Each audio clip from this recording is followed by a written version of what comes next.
Imagine existence not as a straight line, but as a field where everything that has ever happened continues to glow.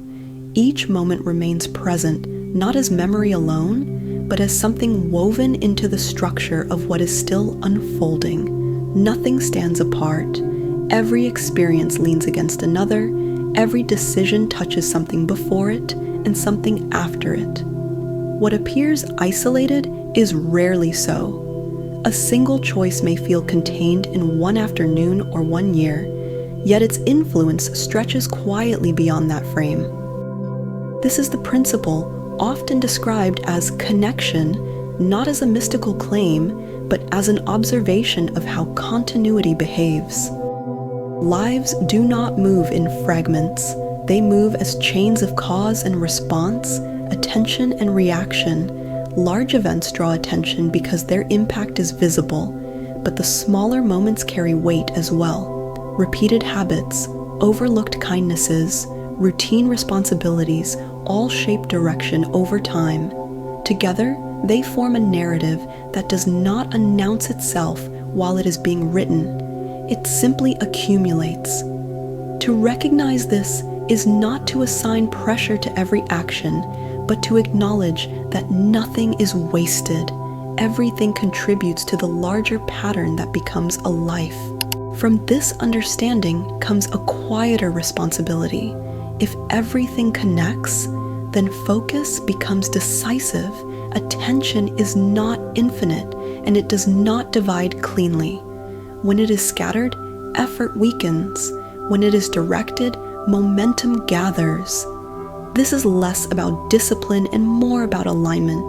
The mind cannot fully inhabit opposing aims at once. When energy is committed to growth, clarity, or understanding, competing impulses naturally lose strength. Negativity does not always require confrontation.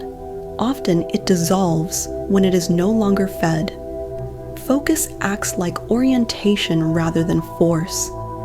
By choosing where attention rests, the shape of experience changes without struggle. This does not mean ignoring difficulty or denying complexity. It means recognizing that sustained attention amplifies whatever receives it. When inner development becomes the center, distractions fade without resistance. The result is not perfection, but coherence. Life begins to feel less like conflict and more like direction. At moments of decision, remembering this principle simplifies the landscape. What you nourish expands. What you neglect diminishes. Focus does not eliminate challenges, but it determines which ones remain relevant. Belief alone, however sincere, remains incomplete without movement. Values that stay internal do not shape the world until they pass through action. This is where giving enters, not as obligation, but as expression.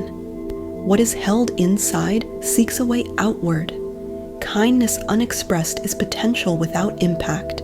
Hospitality, generosity, and care translate inner conviction into visible form. They are not performances, but confirmations. When someone offers patience, support, or attention, they reinforce the very principles they claim to hold.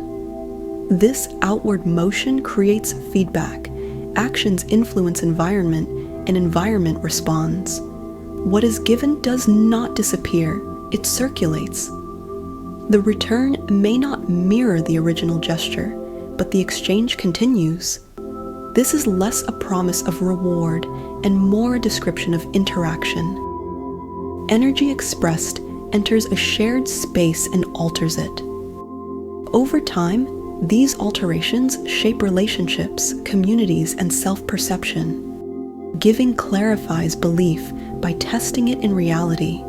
It asks not what one values in theory, but what one is willing to embody. Through consistent expression, intention becomes a lived experience. Yet even meaningful action loses depth if attention drifts away from the present. Time exerts a constant pull in both directions. Memory draws awareness backward, possibility pulls it forward. Between them, sits the only point where experience actually occurs. The present is not a transition, it is the ground itself. When awareness leaves this ground, life becomes conceptual rather than lived. Regret and anticipation consume energy without offering resolution. The principle of presence does not deny the relevance of past or future, but it reassigns them. Reflection belongs to learning, planning belongs to preparation, but living belongs here. When attention settles into the current moment, perception sharpens. Sensation, thought, and response align. This is where choice becomes possible, because reaction slows enough to be examined. Presence is not passive. It is engaged awareness. From it comes clarity, and from clarity comes appropriate action. Returning to this point repeatedly does not remove uncertainty, but it reduces confusion. The present moment is not dramatic. It is simply where influence exists. Change then becomes easier to recognize. Life does not repeat itself randomly. Patterns emerge because unresolved lessons resurface. Similar situations appear with altered details, asking for different responses. This repetition is not punishment or fate. It is feedback. When understanding deepens, behavior adjusts, and the pattern dissolves. Until then, it persists. Change is often misunderstood as external transformation, but it begins internally. Recognition precedes movement. When a familiar challenge returns, it invites examination rather than frustration. What was missed last time? What reaction remained automatic? Progress does not always feel like advancement. Sometimes it feels like interruption. By approaching repetition with curiosity instead of resistance, meaning becomes visible. Once the lesson is integrated, the landscape shifts. New circumstances arise, not because effort increased, but because perception changed. Change does not demand urgency. It requires honesty. Through that, direction alters naturally. This process unfolds on a timeline that cannot be forced. Effort does not guarantee immediate outcome. Many results develop quietly, beneath visibility. Patience is not inactivity.